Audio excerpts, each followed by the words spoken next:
আসসালামু আলাইকুম রহমতুল্লাহি ওবরকাতুহু। সম্মানিত দর্শক, ২০২৫ সনের সেপ্টেম্বর মাস চলছে। আর এই সেপ্টেম্বর মাসকে বহুদিন পর ব্ল্যাক সেপ্টেম্বর হিসাবে অনেক আখ্যায়িত করছে। এটিকে কেন ব্ল্যাক সেপ্টেম্বর বলা হচ্ছে, এটি আমরা ২০২৪ সনে টের পাইনি। আমরা ২০২৪ সনে এই সেপ্টেম্বর মাসকে একটা আশীর্বাদপূর্ণ মাস হিসেবে মনে করেছিলাম। তার আগে ২-৪ বছরে এই মাস নিয়ে আমাদের কোনো রকম মাথা ব্যথা ছিল না। আমরা সাধারণত আতঙ্ক অনুভব করতাম শেখ হাসিনার জামানাতে আগস্ট মাসকে কেন্দ্র করে, এবং প্রকৃতির অমোঘ নিয়মে আমাদের সেই আশঙ্কা সেই আওয়ামী লীগের যে পতন, সেই পতনের মাধ্যমে প্রমাণিত হয়েছে। প্রকৃতির কতগুলো অদ্ভুত লীলা খেলা থাকে। সেই অদ্ভুত লীলা খেলাগুলো হলো যে প্রকৃতি যা কিছু ঘটাতে চায় তা আকাশ দ্বারা প্রকৃতি জানান দেয়, বাতাস দ্বারা জানান দেয়, সমুদ্র স্রোত, নদীর স্রোত, খালবিলের পানির মাধ্যমে প্রকৃতি মানে মহান আল্লাহ রাব্বুল আলামিন তার বান্দাদেরকে সতর্ক করে, সুসংবাদ অথবা দুঃসংবাদ। আল্লাহ সতর্ক করে মেঘমালা দিয়ে, বৃষ্টি দিয়ে, কখনো অতিবৃষ্টি, কখনো অনাবৃষ্টি, কখনো সুষম বৃষ্টি। তারপর ডালপালা, গাছপালা, লতাগুল্ম, হর্মরাজি, বৃক্ষরাজি, সকল কিছুর মধ্যে আল্লাহ রাব্বুল আলামিন তার যে ইচ্ছা, সেই ইচ্ছাকে ফুটিয়ে তোলেন। যেমন ধরুন, একটা বছর অনেক চমৎকার বাড়ি নির্মাণ হচ্ছে, একটার পর একটা মানুষ সে বছর খুব বাড়ি নির্মাণ হচ্ছে। একটা বছর দেখা গেল খুব বিয়ে শাদী হচ্ছে, আনন্দ ফুর্তি ধুমধারাক্কা হচ্ছে, গান বাজনা চারিদিকে হচ্ছে। আর এক বছর দেখা গেল শুধু আগুন লাগছে, মোড়ক লাগছে, ফসল হানি হচ্ছে, বাড়িতে বাড়িতে, পুরনো বাড়িতে বেশি বেশি শ্যাওলা জন্ম নিচ্ছে, মশার উৎপাত বেড়ে যাচ্ছে, ঘরে ঘরে তেলাপোকার উৎপাত বেড়ে যাচ্ছে। আবার হঠাৎ করে দেখবেন যে তেলাপোকা নেই, মশা নেই, অলানে ছাড়েন, কোনো কারণ নেই, ওষুধ দেওয়া হচ্ছে না, কিছু দেওয়া হচ্ছে না। হঠাৎ লক্ষ্য করবেন যে গভীর রাতে কুকুরগুলো ঘেউ ঘেউ করছে, কাকগুলো ডাকছে, কাকা করে ডাকছে। আবার দেখবেন যে প্রকৃতির সেই এই প্রাণীগুলো নীরব নিস্তব্ধ হয়ে যাচ্ছে। একটা সময় দেখবেন যে রাস্তায় নেড়ি কুকুরের যন্ত্রণায় আপনি হাঁটতে পারছেন না, ভয় লাগছে, কিন্তু মাঝে মাঝে দেখবেন যে রাস্তায় কোনো কুকুরই নেই, অথচ কেউ মারছে না। কেন এরকম হয়?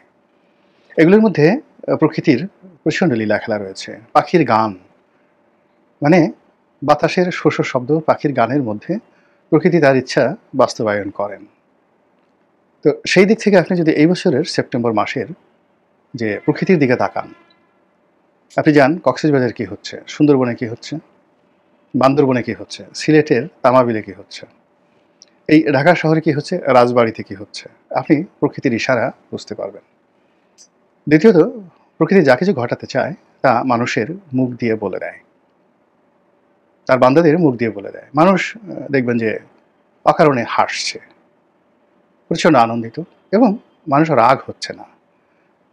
রিকশাওয়ালা টুংটাং আওয়াজ দিচ্ছে, একজন আরেকজনকে ধাক্কা দিচ্ছে, কখনো কখনো তারা খিস্তি খাওয়ার করছে, বাপ মা তুলে গালাগাল করছে, যখন প্রকৃতি বিরূপ থাকে।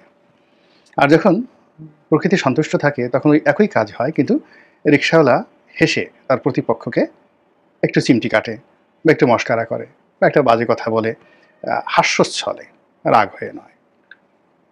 তো এই সার্বিক অবস্থাতে যদি আপনি এখন আজকের এই দিনটিকে কল্পনা করেন, সেপ্টেম্বর মাস, এটা কেন এই ২০২৫ সনে এসে ব্ল্যাক সেপ্টেম্বর হলো, আমরা এখন পর্যন্ত বুঝতে পারছি না।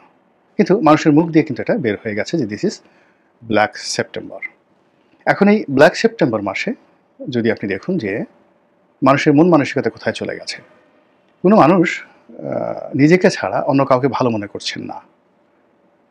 তারা কেবলই মাত্র নিজেকে ভালো মনে করছেন, আর সবাইকে মনে করছেন যে ওরা চামার, ওরা বাজে লোক। একটা ছোট উদাহরণ দিই, যেমন ধরুন ডাক্তার এবং রুগী।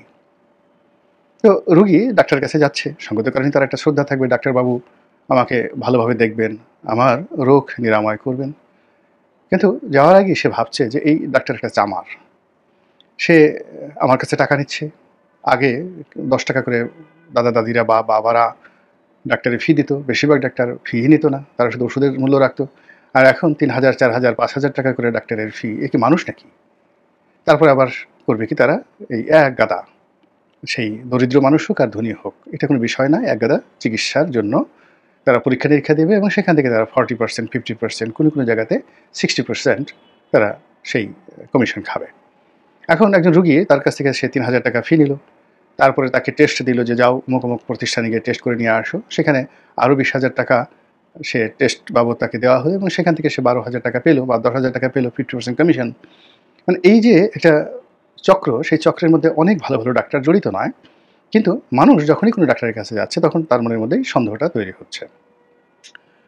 ডাক্তারবাবু চিন্তা করছে যে আমি যতই সেবা দেই না কেন এদের মধ্যে কোনো কৃতজ্ঞতা বোধ নেই। এরা আমাকে চিনবে না। পান থেকে চুন খসলে তার যারা আত্মীয়স্বজন রয়েছে তারা খুবই রাগ হয়ে আসবে। হাসপাতাল ভাঙচুর করবে, আমাকেও মারধর করবে। কাজেই এদের প্রতি দয়া মায়া দেখানোর কোনো মানে হয় না। তো এভাবে চিন্তা করুন যে ঘটনাগুলো কীভাবে ঘটছে। রাস্তাঘাটে যে সকল মারামারি হচ্ছে, কাটাকাটি হচ্ছে, সবকিছুর মধ্যে আপনি দেখবেন যে সব মানুষগুলো অধৈর্য হয়ে পড়েছে এবং বিশেষ করে গরিব মানুষগুলো। এবং হযরত আলী রাদিয়াল্লাহু তাআলা আনহুর একটি কথা রয়েছে, একটি সমাজ রসাতলে যায় যখন সে দেশের ধনীরা কৃপণ হয়ে যায় আর দরিদ্র মানুষ যারা রয়েছে তারা ধৈর্য হারিয়ে ফেলে। আমরা প্রকৃতিগতভাবে জানি